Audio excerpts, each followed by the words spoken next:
Você sabia que mais de 650 milhões de pessoas vivem com obesidade no mundo? Mas o que torna isso tão desafiador de tratar? Eu fiz esse vídeo para a gente descobrir isso. Para facilitar, ele está todo dividido em capítulos para que você possa ir direto ao ponto que te interessa. Então vamos começar. Oi pessoal, de volta com o Biomédico Explica, hoje pagando a dívida de falar sobre a obesidade que eu tinha prometido para vocês. O que é a obesidade? Por que dizemos que é um problema multifatorial? Bom, a obesidade ela é uma doença crônica caracterizada pelo acúmulo de gordura no corpo. Isso é a base da obesidade. Como eu falei, ela é uma doença, ela é considerada uma doença inflamatória, porque na obesidade você tem vários marcadores de inflamação aumentados, TNF-alfa, interleucina 6. Então, é uma doença. Tanto é que existe o código da obesidade na Classificação Internacional de Doenças. Mas quais são os fatores que levam à obesidade? Aí é um monte de coisa. Tem fator genético, tem fator social, fatores metabólicos, hormonais, fatores comportamentais e até fatores ambientais. A obesidade é considerada uma epidemia mundial. A gente tem observado um aumento paulatino de casos, tanto entre crianças quanto entre adultos, nas últimas décadas. Reconhecer a obesidade como doença reforça a necessidade do tratamento e também a abordagem científica sobre o problema, não isentando a gente de ter também atitude política, que é a criação e implementação de políticas de prevenção à obesidade. Muitas vezes a gente carece dessas ações políticas e a gente fica só tratando o indivíduo doente, o indivíduo obeso, sem se preocupar com a prevenção, que é algo extremamente importante e muito mais barato. Se você for fazer as contas, é muito mais barato você prevenir do que você tratar depois. Com qualquer doença é assim. Obesidade mórbida, um termo em desuso. Então ficou claro que a obesidade é uma doença. E aí a gente entra naquele ponto de falar de obesidade mórbida. Esse termo ele está completamente errado, porque sendo a obesidade uma doença, qualquer obeso é doente. Então, se você fala em obesidade mórbida, significa que existe alguma obesidade que não é mórbida. Mórbida significa doença. Então, por isso que não se usa mais esse termo. Esse termo ainda é usado principalmente por pessoas leigas, associado a obesos grandes, obesos maiores, as pessoas que têm grande obesidade. Mas lembrando, toda obesidade é mórbida, toda obesidade é uma doença. Claro que quanto maior o grau de obesidade, maior risco essa obesidade traz para a pessoa. A obesidade está associada a várias doenças graves, principalmente hipertensão e diabetes do tipo 2. Mas também pode estar associada a outras doenças cardiovasculares, como a aterosclerose e até a câncer. Então, independentemente da pessoa ser um obeso 1 ou ser um obeso 4, obesidade mais leve ou obesidade mais grave, ela está com problema inflamatório no corpo e ela está sujeita aos riscos de comorbidade, claro que em graus diferentes. Como funciona a saciedade? Bom, quando a gente começa agora a falar da parte fisiológica da obesidade, a gente não pode deixar de falar de saciedade. O que é saciedade? Saciedade é aquele momento onde você fica satisfeito com a quantidade de comida que você comeu. Isso é que vai limitar a sua ingesta. Pessoas com obesidade têm um problema nesse mecanismo de saciedade, que faz com que elas comam para além daquilo que elas realmente precisam. Quando a gente entra nesse campo da saciedade, a gente tem que falar dos hormônios que regulam essa saciedade. E é hormônios no plural, são vários hormônios. A grelina a gente considera um hormônio orexígeno, ou seja, que causa fome.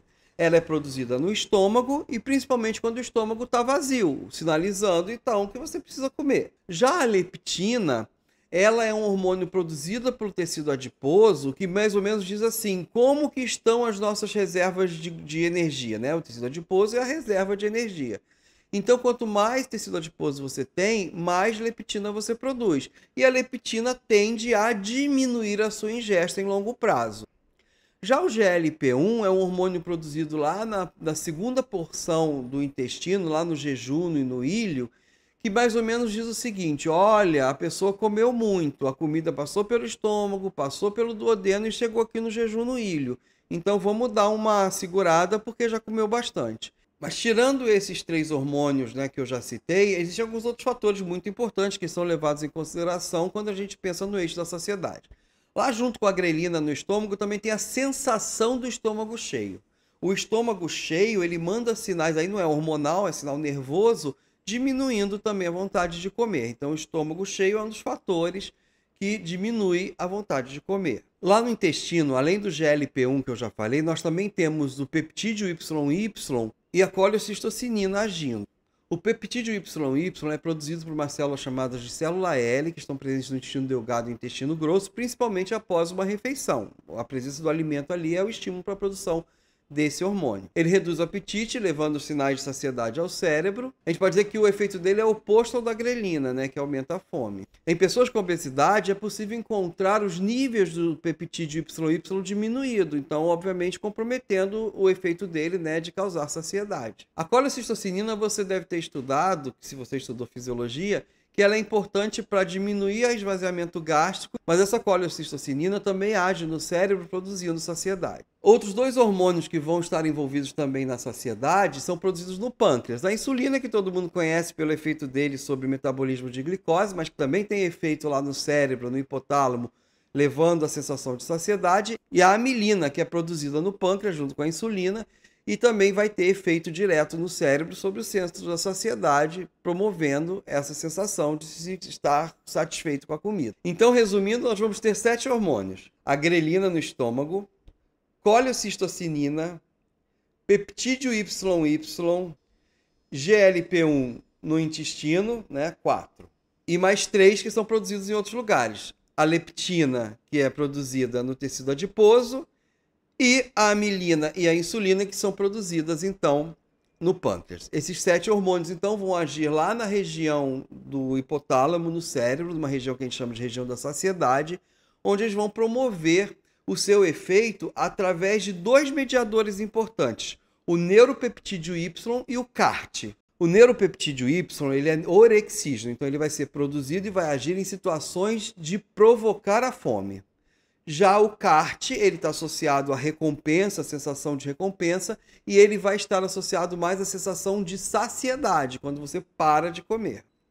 O neuropeptídeo Y até tem uma função interessante, é que ele estimula o apetite específico, ou seja, uma vontade de comer especificamente carboidratos e alimentos ricos em energia. O neuropeptídeo Y explica, inclusive, por que a gente tem, às vezes, aquele rebote depois de uma dieta restritiva, de um período sem comer, qualquer motivo desse, você vai ter vontade de comer mais fortemente carboidratos, que são ricos em energia. Outra substância importante também nesse controle da saciedade, mas também está envolvida no controle do ciclo sono-vigília, né? Você está dormindo ou você está acordado, é a orexina. Ela aumenta o apetite, mas também aumenta a sua energia, aumenta a sua disposição em procurar o alimento.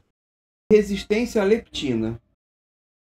Voltando a falar da leptina, agora particularmente do receptor da leptina, o que acontece? Quando a pessoa é obesa e tem muito tecido adiposo, ela consequentemente produz muita leptina.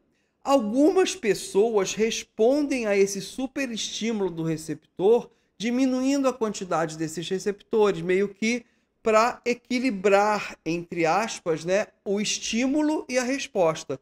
Então é como se o organismo fosse, não, o certo é essa quantidade enorme de leptina. Então vamos diminuir a quantidade de receptor e aí vai ficar tudo ok. Então o que acontece? A pessoa, aquele organismo, acaba considerando como normal aquela grande quantidade de tecido adiposo. Isso explica aquilo que algumas pessoas chamam de set point, que é aquele peso que o organismo acha que é o peso certo para aquela pessoa. É muito comum a pessoa fazer uma dieta, emagrecer e depois parar de fazer dieta e voltar exatamente para aquele peso. A culpa disso é justamente esse equilíbrio entre a quantidade de receptores e a quantidade de leptina. Quando a pessoa emagrecer e diminuir a quantidade de tecido adiposo, vai diminuir a quantidade de leptina. Aí o cérebro vai interpretar da seguinte forma: poxa, estamos com pouca reserva, vamos aumentar a dieta para voltar para aquele nível anterior. Por isso que é tão importante nas dietas de perda de peso que você continue na dieta depois que você atingir o seu peso ideal, para que você justamente possa dar tempo para que esses receptores voltem a um nível normal. E às vezes isso não acontece, porque existem polimorfismos. O que são polimorfismos? São variações dentro da população, variações do gene, onde essa diminuição dos receptores ela é muito proeminente e às vezes não reverte. Então esse é um fator também que deve ser levado em consideração quando a gente está pensando em obesidade, na gênese da obesidade. Pessoas que têm a tendência a fazer essa diminuição dos receptores de leptina, elas vão ter mais propensão à obesidade. Aspectos sociais e estigmatização. A dificuldade de se tratar a obesidade, seja do ponto de vista político, em termos de saúde coletiva, em políticas públicas, seja no caso individual, no tratamento lá do paciente, é que a obesidade, por ela estar muito ligada com o hábito de comer e que está, obviamente, ligado, como eu falei, a fatores culturais e comportamentais, muitas vezes o paciente obeso ele é estigmatizado. Quem nunca ouviu falar que é só fechar a boca, né? Que há a falta de vergonha na cara, o gordo sem vergonha, né? Então é uma coisa muito difícil de se tratar por conta desse estigma social que a obesidade traz consigo. Isso obviamente afeta a pessoa obesa, causando ansiedade, diminuição da autoestima, que dificulta obviamente a adesão ao tratamento. Eu sempre falo de adesão, né? Porque para o tratamento funcionar, a pessoa tem que fazer esse tratamento. Então não é só a parte hormonal, não é só tratar com remédio, você tem que também ver a parte social e a parte psicológica. Por isso que o tratamento da obesidade tem que ser sempre um tratamento multidisciplinar. Conexão com estresse e ansiedade. Então, como a gente viu, esse controle da saciedade que é feito pelo cérebro está muito ligado também à recompensa e estresse. Então, obviamente que fatores sociais, por exemplo, um estresse externo que leve à ansiedade pode fazer com que haja um desbalanço nesse mecanismo, o que vai fazer com que a pessoa use a alimentação como recompensa para contrabalancear o estresse. Então, você vai ter lá o estresse estimulando a produção do neuropeptídeo Y, que vai levar à ingesta de alimentos muito calóricos, ao mesmo tempo essa ingesta e depois a produção dos hormônios da saciedade, que vão estimular o CART, que eu falei, que é uma molécula envolvida no sistema de recompensa que leva ao bem-estar. Então a gente já começa a ver, né, como a parte social e emocional está toda metida aí no meio do problema da obesidade. O IMC, Índice de Massa Corporal. Para o diagnóstico da obesidade, uma coisa que é muito utilizada é o Índice de Massa Corporal. É uma conta onde você pega o seu peso e divide pelo quadrado da sua altura. O que significa isso? Isso vai calcular a relação entre a massa do seu corpo e a superfície corporal. Na maior parte da população vai correlacionar bem com o percentual de gordura dessa pessoa. Aí você vai poder classificar ela como uma pessoa de baixo peso, peso normal, sobrepeso ou obesidade, que aí vai em diferentes graus da obesidade.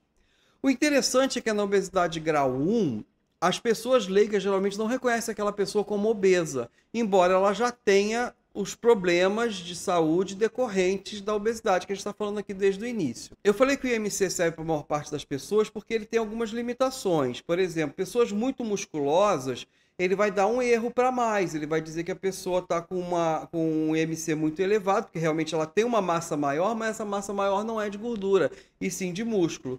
E também para pessoas que têm baixa massa magra. A pessoa tem muito pouco músculo, por exemplo, idosos com sarcopenia. E pode ter bastante gordura, mas na relação de massa-volume não aparece aumentada, porque na realidade ela tem diminuição da massa magra. Então tem que tomar muito cuidado quando você for analisar a população, ok, de usar o IMC, mas no tratamento individual é melhor você usar o IMC inicialmente, mas depois confirmar com outros parâmetros. Existe relação cintura-quadril, existe medida de percentual de gordura que pode ser feita por adipômetro, né? Aquela coisinha que belisca assim, as pregas cutâneas, ou então em bioimpedância, mas vai ser mais específico lá para a pessoa, para o profissional de saúde que está lidando com o paciente com obesidade. Tratamentos. Agora vamos falar do tratamento. O tratamento ele é multiprofissional e multifacetado. Vários aspectos vão levar em consideração. Eu vou focar aqui na parte biológica, então eu vou falar mais dos medicamentos. A gente tem uma série de supressores do apetite que são bem antigos e são bastante utilizados. A maioria deles tem alguns efeitos colaterais não muito interessantes, porque mexem diretamente no sistema nervoso central, então pode causar ansiedade, como por exemplo as anfetaminas.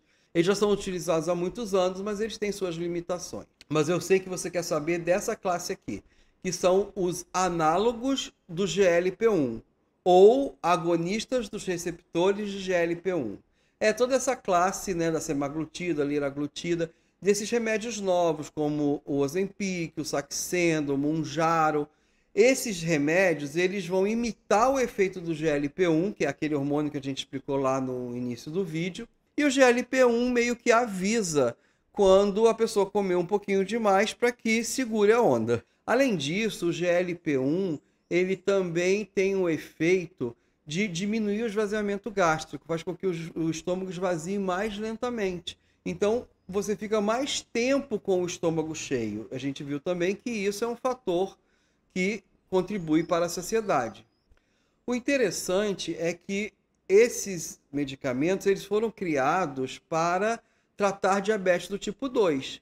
E aí se observou que um efeito colateral do tratamento dos pacientes diabéticos era a perda de peso. Aí se focou nesse efeito, que seria o efeito colateral no tratamento do diabetes, e se chegou à conclusão através dos estudos, né? Tem estudos saindo a cada momento, saindo estudos novos, aumentando dose e tudo mais, que é seguro e eficiente também para perda de peso. Por isso que eles são as novas, vamos dizer assim, balas de prata, né, para tratamento da obesidade. A gente tem de uso diário, injetável, a gente tem de uso semanal, injetável, e a gente tem também de uso diário, mas por comprimido. O problema todo é que, como a gente falou, a obesidade tem todo aquele estigma social. Então a obesidade está ligada também àquele culto do corpo perfeito.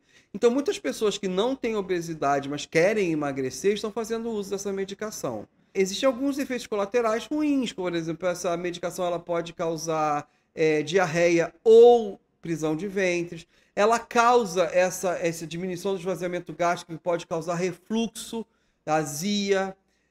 Por exemplo, uma pessoa que está fazendo uso desse tipo de medicação não pode, por exemplo, ser submetida a uma anestesia ou ser entubada, porque corre o risco muito grande do estômago estar cheio e ela fazer um refluxo e fazer uma broncoaspiração, quer dizer, respirar, né, passar para o pulmão o conteúdo gástrico e a pessoa ter um problema sério, né? Outra coisa interessante também que tem sido notado é que os análogos de GLP-1 parece ter algum efeito também em diminuição de compulsão, mas em pacientes com obesidade, não necessariamente qualquer pessoa. Eu não sei se foram feitos testes ainda, eu não achei testes feitos em não obesos. Mas em pessoas obesas ele diminui a compulsão, e não só a compulsão por comida, mas outras compulsões associadas. Quando o paciente, por exemplo, tem uma compulsão por compras, compulsão por jogos, isso diminui também. Provavelmente porque a gente viu, né, que o GLP-1 lá no cérebro estimula a via do CART, que é uma via da recompensa, do bem-estar. Então tem esse lado também que está sendo pesquisado agora sobre a medicação. Mas, gente, não use por conta própria. Se você está pensando em usar qualquer medicação que seja, as outras são geralmente de uso de venda controlada, mas esses analgésicos GLP-1 são de venda livre na farmácia. Mas procure um médico, procure um profissional de saúde, uma nutricionista, mesmo porque o tratamento da obesidade envolve vários fatores. Eu, por exemplo, saí da obesidade 1 recentemente, mas eu tenho tratado com a endócrino, eu estou tendo acompanhamento de nutricionista, tive um acompanhamento de terapia, que a minha endócrino me obrigou a fazer terapia durante um tempo para lidar um pouco com a ansiedade, faço tratamento para ansiedade e faço exercício. Então é por isso que eu estou conseguindo algum efeito. Tem pessoas que conseguem um efeito muito mais rápido, isso não importa. O importante é ter esse foco multidisciplinar no seu tratamento e sempre monitorado por um profissional competente. Então, gente, era isso. Eu espero que vocês tenham gostado, tenham entendido que papel nosso cérebro desempenha nesse processo da obesidade. Espero que vocês tenham gostado, que não tenha sido muito longo e muito chato. Não deixem de curtir, comentar, fazer todas aquelas coisas que tem que fazer em rede social, deixar comentário, deixar dúvida. A gente responde as dúvidas quando vem. Quando vem as dúvidas, a gente responde. Eu também estou botando algumas referências aqui embaixo se você quiser pesquisar mais a fundo sobre o assunto. E lembrando que eu estou sempre aqui para tirar suas dúvidas. Tchau, gente. Até o próximo Biomédico Explica.